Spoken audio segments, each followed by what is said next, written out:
Mic test. Okay, magandang araw sa atin lahat mga kababayan. Saan man panig kayo ng daigdig naron, dito na naman tayo sa another episode ng ating vlogs, Badong Rattles po. Ayan, patapos po, no? Maghapon po tayo na nakilahok dito po sa malawakang protesta laban sa korupsyon, no? Pero ang dami pong kaganapan, umaga pa lang sa Luneta. Nasaksihan po natin ang hindi na po ako nakasama yung after lunch kasi hindi na talaga kaya. Kita niyo po, talagang sobrang init para ako naupos, no? Gustong-gusto ko eh. Ah, Nagpahinga lang ng konti dito sa Robinson's Galleria pero talagang bumigay ang aking katawan.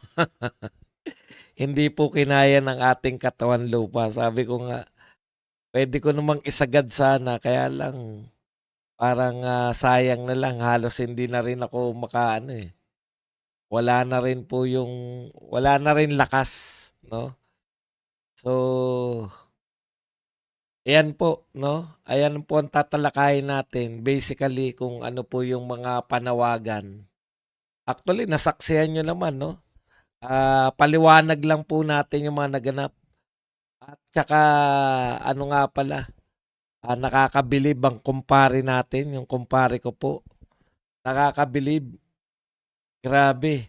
Ako po ang parang aatakihin kay KPL, si Pambansang Loyal po 'no. Ang tindi ng coverage niya, dinaig ni Pambansang Loyal yung mga lahat ng mainstream media.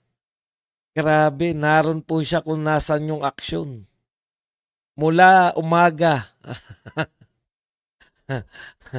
mula po yung kung saan unang nagkaroon ng mga pagtitipon-tipon, nasa Luneta po kami. Marami po nangangantyaw sa'min kaninang umaga bakit kami nasa Luneta. Samantalang nakita ko po, gusto ko pong makita kasi, 'no? Hindi naman po kami wala po akong pakialam kung sino-sino nagsabi sa'kin kanina na, "Badong bakit ka nariyan?"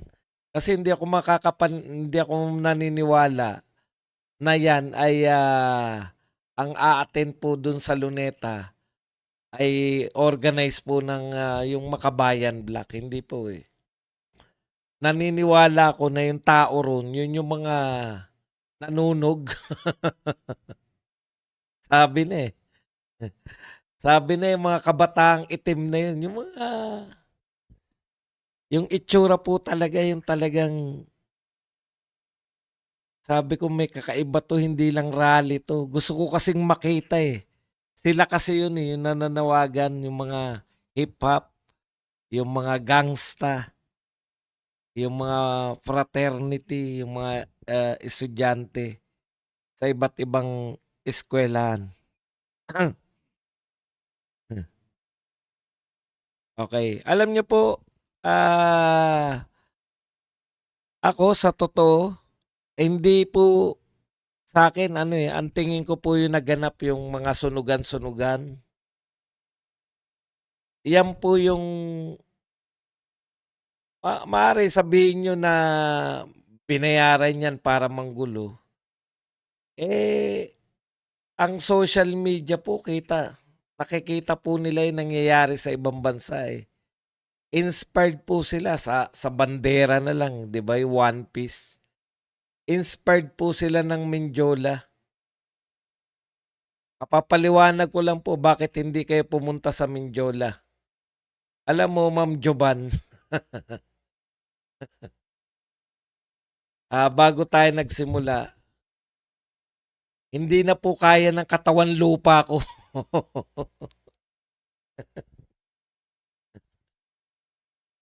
Sa Luneta pa lang hapong-hapo na ako, eh. Nabuhayan lang po kami. Ako personally, nabuhay po ako kasi sa Luneta po, ang gulo. Hindi mo alam kung ano yung pinapanawagan nila, eh, 'di ba? Gusto nila ng anti-corruption sila pero walang malinaw, eh.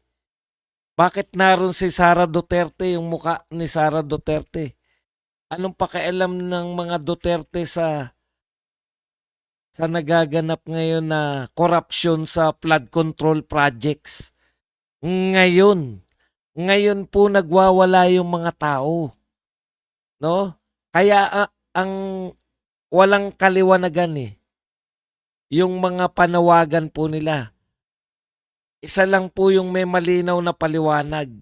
Yun pong Marcos resign.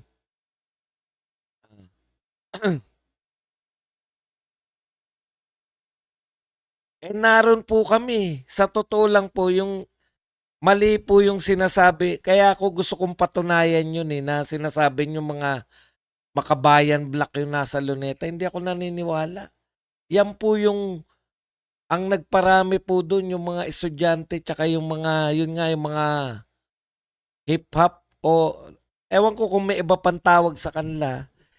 Yung Gen Z talaga. Wala talagang yung panawagan na ano yung pinapanawagan nyo basta against kayo sa corruption pero ayaw nyo tukuyin kung sino yung dahilan ng corruption. O mamaya po tayo na magpapaliwanag ng lahat. Okay, sa EDSA naman, may 3 grupo. Yung sa EDSA Shrine, yung dito kay Ka Eric sa may tapat ng, malapit din sa EDSA Shrine, na bandang Galleria. At saka yung dito po sa Camp Aguinaldo. So, grupo-grupo rin yun. May nagbabanggaan, 2 grupo ron ay pro Duterte. Mamaya ko natatalakayin yan. Basta inaano lang natin, pinipresent ko lang sa inyo. So, iba yung nasa Luneta, iba po yung kay Ka Eric na sa tapat ng Robinson's Galleria, iba po yung sa mga dilawan na narito naman sa EDSA Shrine hanggang dun sa papunta ng EDSA People Power Monument. At iba pa po yung nasa Aguinaldo, meron pa po na nasa Liwasang Bonifacio. Na eventually, nagpunta po yung mga taga-Luneta sa Mindiola at nung bandang magagabi na, pumunta naman po yung ano.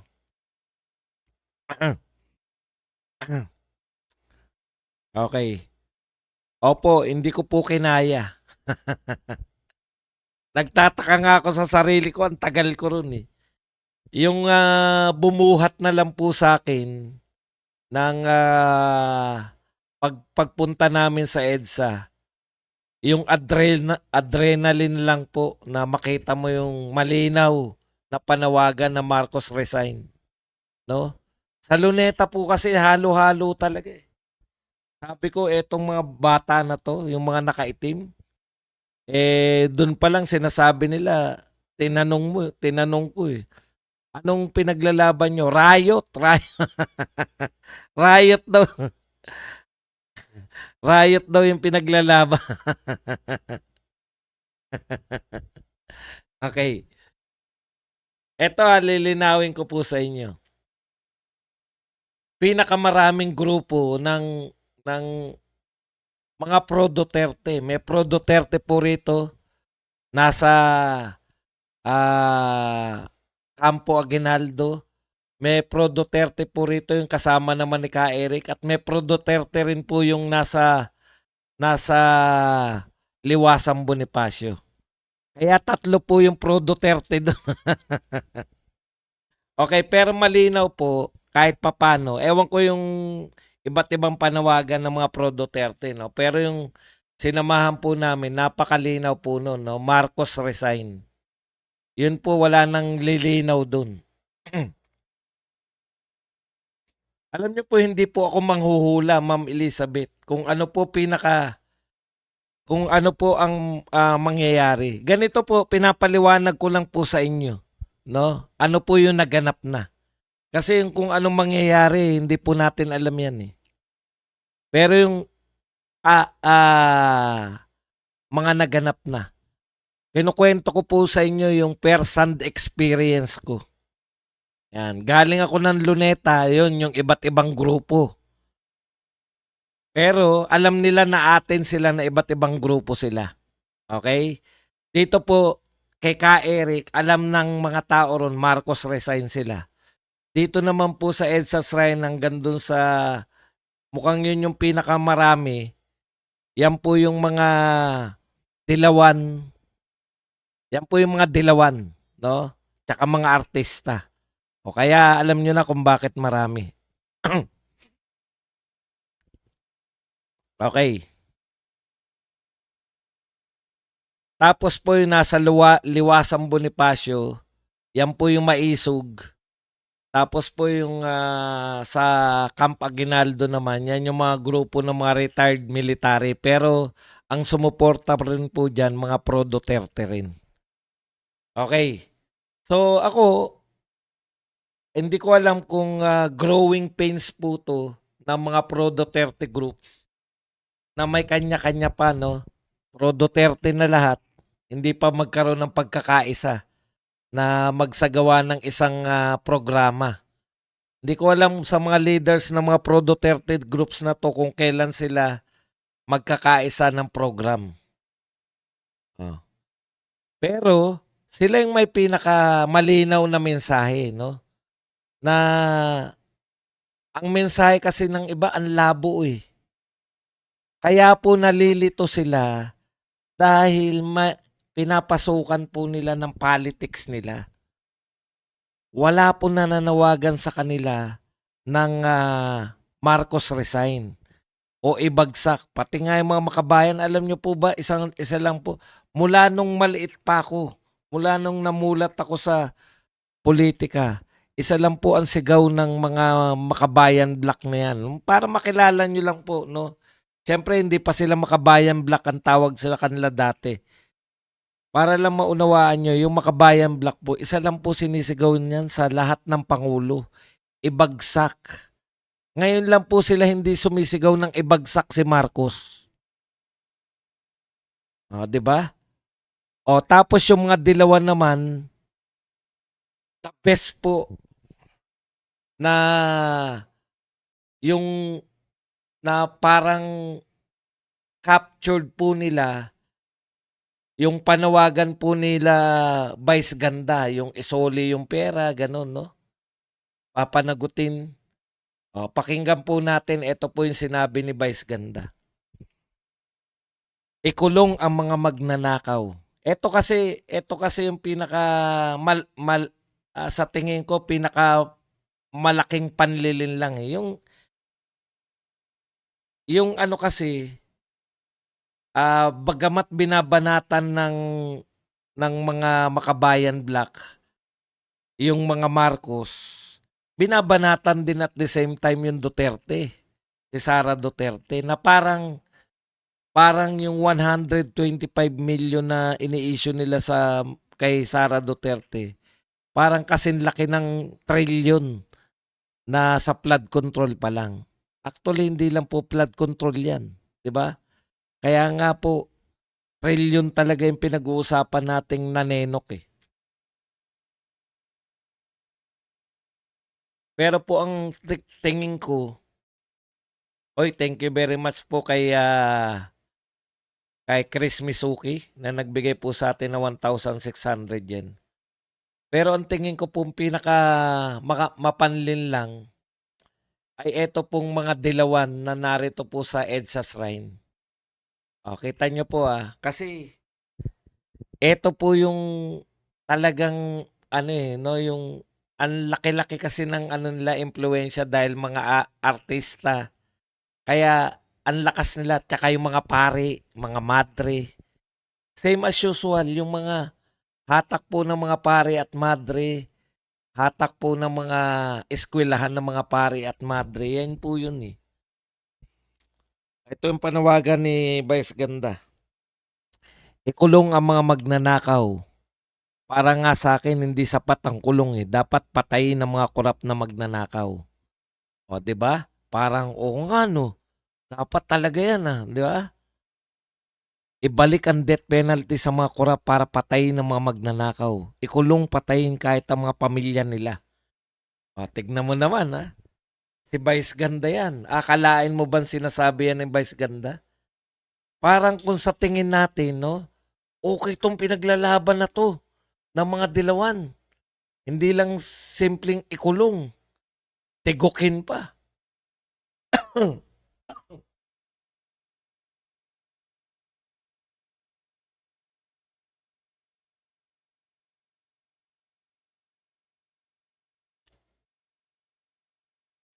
Pero bakit po punong-puno po 'to ng panlilinlang? Tignan niyo po yung susunod. Ang korap na politiko ay hindi pa sa hindi ay higit pa, sabi niya, ang korap na politiko ay higit pa sa mamamatay tao. Ang korupsyon ay higit pa sa terorismo. Okay pa rin. Tindi nito ni Vice Ganda. Dito na medyo sumablay. Hinahamon ka namin, Pangulong Bongbong Marcos. Kung gusto mo magkaroon ng magandang legacy ang pangalan mo, ipakulong mo lahat na magnanakaw. Tignan nyo, yung panawagan po nila ang nakakarindi, no? Tama naman, katayin ng lahat ng mga korap, papanagutin. Ang bibigat no? Hindi lang pati pamilya nila, no? Akala mo talaga ang corruption, ang korap na politiko ay higit pa sa mamamatay tao. Ang korupsyon ay higit pa sa terorismo. Kaya dapat silang tigukin. Si Vice Ganda to ikulong ang mga magnanakaw. Sabay sabing, hinahamon ka namin, BBM, Bongbong Marcos, kung gusto mo magkaroon ng magandang legasiya. So yung ipinaglalaban nyo pala, na nag-ipon kayo ng napakaraming tao, inabala ninyo para pumunta sa EDSA, ang kalalabasan po pala ay ipapalutas nyo rin kay BBM ang lahat. Doon ako, yun po yung, para saan pa, bakit kayo nag-rally? Para saan yung rally ninyo? Kung ang lulutas din, kaya ako ang tingin ko, kaya nag-e-EDSA na yung tao, di ba? Gusto na namin kami na ang gagawa. Kami na yung lulutas. Hindi nyo kayang lutasin yung problema ng Pilipinas. Pupunta na kami ng EDSA, lulutasin na namin. Tapos, pagdating dun, ang papanawagan nyo, kaya Mr. President, ipakulong mo sila. Bakit pa kayo nagpunta ng EDSA? Makikiusap lang din pala kayo sa Pangulo na ipakulong.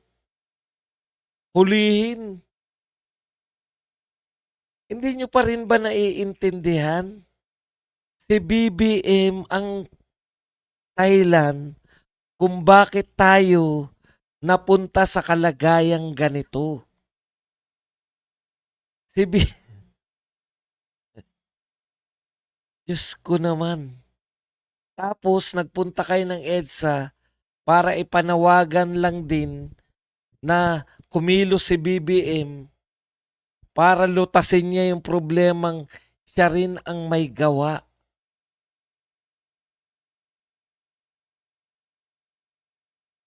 Yan po ang pinakamalaking panlilinlang sa mga tao. Inaaya niyo yung tao, tapos wala kayong solusyon.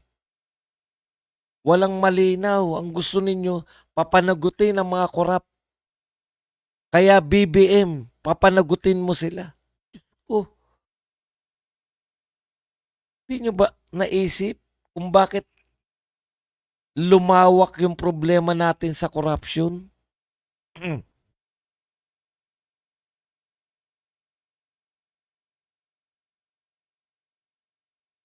Alam nyo po kung bakit ganyan. Ako naniniwala ko, yung mga militar, tama yun matagal na nilang sinasabi. Marami pong ayaw naman ng corruption, marami po dyan mga matitunong opisyal yan di ba? Kaya lang, paano naman sila babaliktad? Tandaan po ninyo, no? Bumabaliktad naman sila, kumakampi naman sila sa mga tao Kung alam na nila yung ano yung kakampihan nila sa tao eh. Yung hinihiyaw nila dyan, yung mga kakamping at dilawan.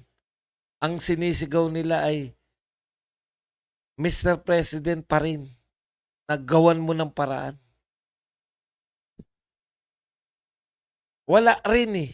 Masunod man sila, si President Marcos pa rin. Parang nagrally lang sila para sa ICI. Ganun lang po. Oh.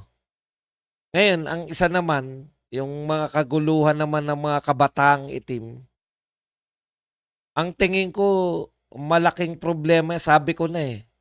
Paulit-ulit ako doon nung nasa Luneta ako.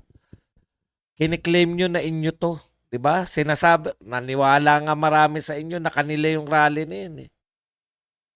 Sige nga, pag nagkagulo nga, i-claim nyo ba yan? Yung mga kabataang nakaitim, mga nakamaskarang kabataan, i-claim nyo pa rin ba na katulad niyan, mga nanunog? Ang daming sinunog, ang daming ano, i-claim nyo ba na baka pati kayo, i-deny nyo sila? Tapos sinasama nyo palagi si BP Sara sa rally ninyo. Kaya yung mga taong bayan, alam nyo po, hindi pa rin po yan yung taong bayan. Yung taong bayan po, yung totoong panawagan ng taong bayan, yung sa grupo nila ka Eric, ang linaw po yun lang ang panawagan, BBM resign. Sa lahat po na nagrally kanina, sila lang po may pinakamalinaw na agenda. Lahat po ng iba, pampatanggal. Tama yung nabasa ko rito eh. Pinatatanggal lang nila yung galit ng mga tao.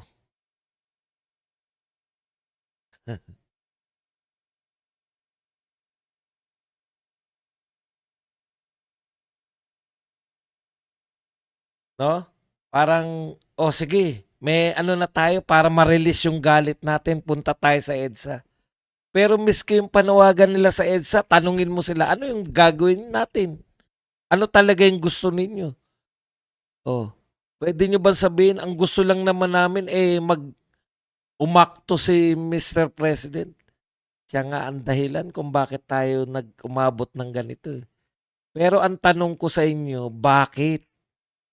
Bakit yung mga makabayan black, bakit yung mga yung mga dilawan at kakampik, bakit pa sila nagrarally? Ayaw naman pala nilang mapalis si BBM. Correct. Ang pagrarally po nila, para lang po maunawaan natin, ay for political survival. No? Political survival pala, bakit hindi nila ipanawagan na kung totoo kasi yung rally nila na anti-corruption sila, mananawagan sila ng yung taong dahilan ng kaya tayo malawak yung corruption. Ipapanawagan nila na sana mag-resign na para mapalitan na ng bagong pamumuno. Imagine niyo, ibibigay nyo rin pala. Okay, bakit ko nasabing political survival to? Una, yang mga yan, yung dilawan, kakamping, kaparian, mga makabayan black, pare-pareho po yan. Nabubuhay po yung politika nila sa pagsasabi pang araw-araw na sila ay anti-corruption. Nakakahiya naman, di ba? Tayong mga Duterte, tayo yung mga naunang bumabanat dyan eh. Hindi pa po natutuklasan yung mga flood control na yan. Yung mga ghost project at mga malalabnaw na mga semento sa mga flood control, binabanata na natin yan. Yung 5,500 pa lang, tapos pinak-check ng kalikasan, binabanata na natin yan na hindi totoo yung mga flood control na yan. Ngayon, bakit po for political survival? Kung ang kanila pong mga grupo, ang pangunahin po nilang dahilan kung bakit sila political party, yung mga liberal na yan, Akbayan, Makabayan Blacks, lahat yan, ay anti-corruption sila, nakakahiya naman. Nalantad na yung corruption sa flood control. Tapos, tehin bukiki pa rin sila. O, di ba? Paano sila magsusurvive hanggang 2028?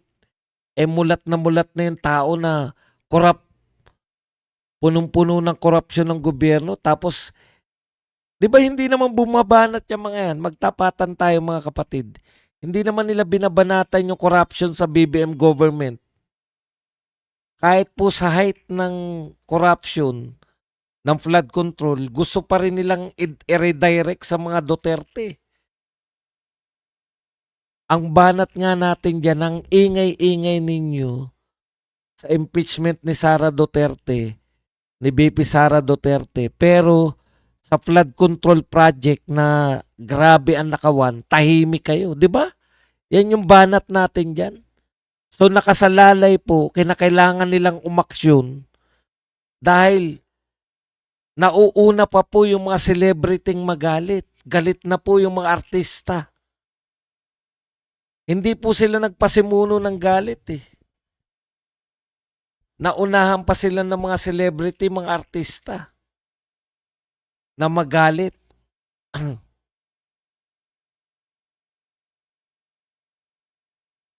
Para po, correct, relevant pa rin sila. Dahil wala na silang silbi kung ang panawagan lang nila usigin yung mga Duterte sa kabila ng lahat ng nakawan for political survival. Ngayon, ayun naman pala, Badong eh. Bakit? Bakit naman hindi na nila ipanawagan kung totoong for political survival yung, hindi ba mas bida sila kung ang panawagan nila BBM resign? Kung lahat ng grupo ay mananawagan ng BBM resign, yung dami ng grupo na yun nananawagan ng BBM resign, baka pati po yung mga militar at ay bumaliktad na po kasi mamamayan na eh. Ngayon po kasi natatabunan po eh ng ibalik ang pera. Natatabunan ng ikulong ang korap. Nakakalimutan po yung panawag. Ako sinusuri ko lang to, hindi po ako nananawagan. Imaginein po ninyo kung lahat ng nagrarally na yan ang panawagan BBM resign. Bakit po nila hindi nga pinapanawagan? Yun yung gusto ng mga tao. Yung pangkaraniwang mamamayang Pilipino, yan yung gusto. Matatawa po kayo no? Di ba ang init-init sa EDSA? Ang dami nagrarally. Pagbalik mo rito sa kuta mo, no? Ilang istasyon lang mula doon sa pinagrarallyhan. Wala lang sa mga Pilipino. Ito yung mga pangkaraniwang Pilipino eh. Tuloy lang yung gawain nila. Ibig sabihin, alam na ng mga Pilipino na isa lang po ang problema natin. Yung ulo lang, palitan lang yung ulo. Pero alam na nilang walang mangyayari dyan sa EDSA eh. Kaya willing to wait sila. Kumbaga sa order sa Jollibee, willing to wait for 2028. Balik tayo uli sa hindi mo pa nasasagot, Badong. Bakit nga ayaw nilang manawagan ng BBM resign kung yan ang obvious na gusto ng mga tao? Again, for political survival. Sino po ba papalit pag nag-BBM resign sila? Sino po ba alimbawa po, kung malawak na po, BBM resign lahat? Ano man ang mangyari kay BBM, mag-resign man siya o kung ano pa man, basta nawala siya sa pwesto, si BP Sara po ang presidente natin.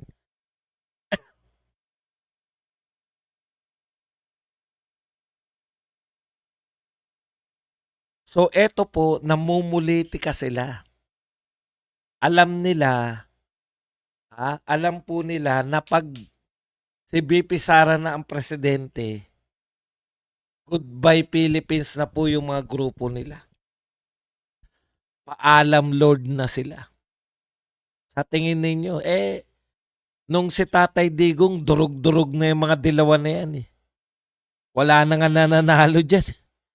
Di ba? Ang nanalo po nung si Duterte, yan si Rizon Tiveros, isa lang po ang pumasok sa yung 2019, tandaan nyo, 0 sila. Yung mga dilawan sinuka na. Yung 2022, nakalusot lang si Rizon Tiveros. Pangalawa pa sa Colelat. Halos durog na yan sa Duterte presidency. Kaya yung mga dilawan kakamping, lalo na po yung Makabayan Black at saka yung kanila pong mga kakampi na yung mga kaibigan nilang mga insurgents, halos nadurog na po yung mga yan nung panahon ng tatay. Imagine niyo po ang mangyayari sa kanila. Mabubura na po sila sa panahon ng presidency ng Sara Duterte. So ibig sabihin, mga kapatid, no? Mas gusto nila na manatili si Marcos sa pwesto kaysa sa isang VP Sara, kaysa sa isang Sara Duterte presidency. Kaya ingat na ingat sila na manawagan na patalsikin si Marcos. Maski yung Makabayan Black na halos kasabay ko yung movement nilang pinanganak eh. Kung 56 na ako, 55 anyos na yung movement ng mga yan. Oh. Mula nung nagsimula yan, isa lang po sinasabi nila sa lahat ng administrasyon. Ibagsak. Ngayon lang nila hindi sinabi na ibagsak ang administrasyon ni Marcos. Bakit? Once na bumagsak ang administrasyon ni Marcos, mayroon tayong Sara Duterte presidency. Mas na makakasurvive ang mga dilawan kakamping Makabayan at mga insurgent, no? Sa isang Bongbong Marcos presidency kaysa sa ang mamuno ay si Sara Duterte.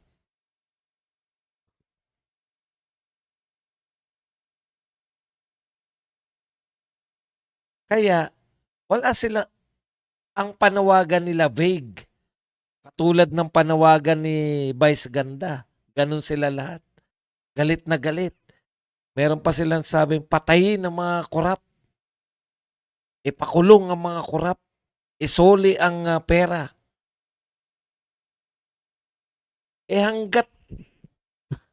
Hanggat pinsan ni BBM si Martin Romualdez, ni pagtukoy nga eh. No? Hindi pa nga ipakulong ang problema eh. Tukuyin lang nga ang pangalan. Banggitin nga lang ang pangalan. Hindi na kaya eh. Hindi na nga kaya ang pangalanan si Martin na mastermind eh. Yun pang ipakulong si Martin. Imagine niyo,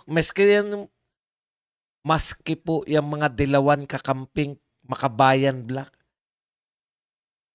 na ang tatapang na ipakulong ha, ni hindi nyo nga mapangalanan si Martin eh. So sino lang po ang may kakayahang magpangalan kay Martin? Si VP Sara lang at ang mga Duterte.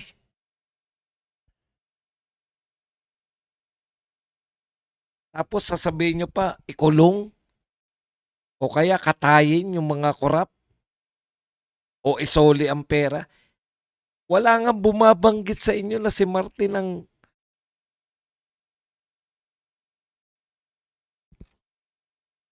samantalang si VP Sara, ang tagal niya nang binanggit yan.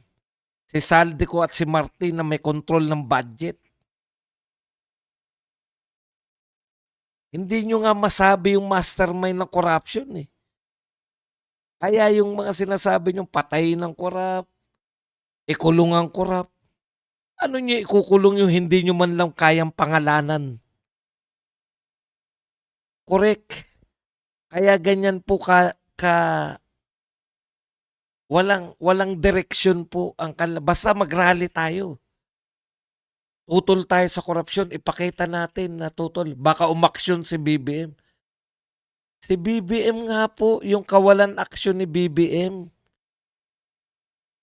ang naging dahilan kung bakit sila ang lalakas na ng loob.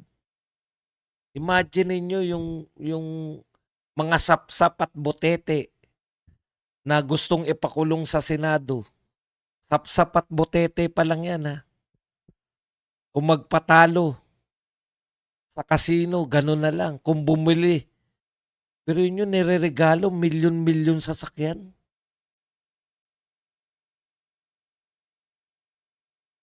Botete pa lang yan at sapsap. Ayon kay Marcoleta. Ang gustong tukuyin nila Lacson, mga botete at sapsap.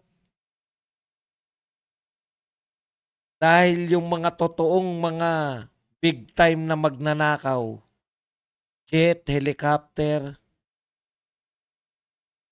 mansion sa Forbes Park, mansion kung saan-saan, bahay sa ibang bansa. So dapat unawain natin yung nagaganap eh. Yan yung main reason yan. Kahit napakatatapang nila, kita nyo, threaten na threaten sila nung naroon kami sa Luneta. Ang tawag sa akin, infiltrator daw. O may infiltrator si Badong narito. Nung nakita ko sa comment yun.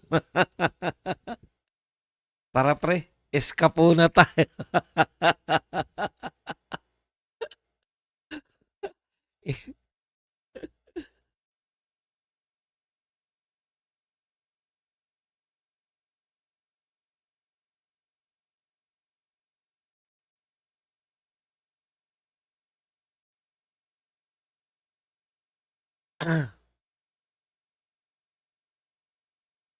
Kaya, alam nyo, hindi normal, hindi po normal, malambot, at wala po talaga.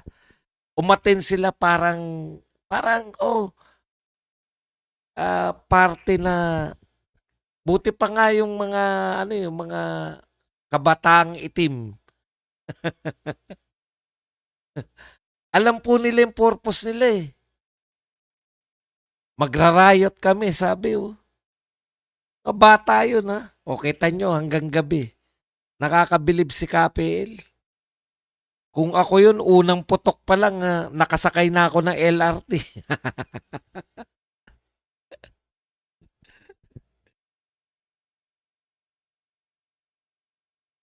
Bilib na bilib ako sa'yo, pre. Alam nyo kanina, parang parang ang tingin ko, grabe, ito na yata. Nagbalik sa akin yung kwentuhan namin kasi naglalakad kami. Papunta kami ng Luneta. Roas Boulevard. Pag-usapan namin yung mga bantayog. Nakita namin si Dolphy, meron siyang rebulto. Diyan sa Luneta, malapit sa Luneta, may rebulto si FPJ tsaka si Dolphy. So nakita namin yan. Tapos eto tanong ni PL sabi niya, pre, magkakaroon ba tayo niyan? Ang biro ko naman sa kanya, pre, magsunog ka ng sarili mo dyan sa rally. Sunugin mo sarili mo. Ipagtatayo ka namin ng bantayog. Kanina natakot ako, nagbabarilan na si PL, nagpuputukan na, naroon pa eh. Nasa gitna pa nasa rekto pa eh. Sa bandang isitan rekto yung mga kabataang itim. Nakikipagbatuan sa mga pulis ng pillbox tsaka molotov bomb.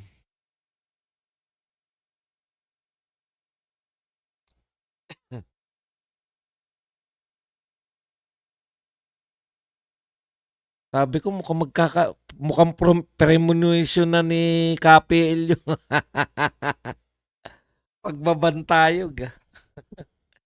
Anyways, yan po yung naganap, no? So, iba't ibang grupo. Ang maganda po rito, sa totoo po, ako, lagi ako sa positive, eh. Ang nakikita ko diyan, ang mga taong bayan, rally sila, napagod sila, ku-questionin nila yung sarili nila, eh, tama ba yung panawagan natin ng magpapasya pa rin si Bongbong pa rin? Hindi ba? Eh, yung mga leader kasi, pinoprotektahan nila sarili nila, eh. Etong mga taong bayan po, hindi po ang gustong protektahan ng taong bayan, yung pera ng mamamayan na ninanakaw. Etong mga political leaders, Dilawan Kakamping, Makabayan at iba pang grupo, pinoprotektahan nila yung sarili nila na sa Sara Duterte presidency, mauubos talaga sila. Yan lang po ang ating topic. Pwede na kayong magtanong, pwede po kayong magbigay ng reaksyon at higit sa lahat, pwede po kayong magpakape. Sayang yung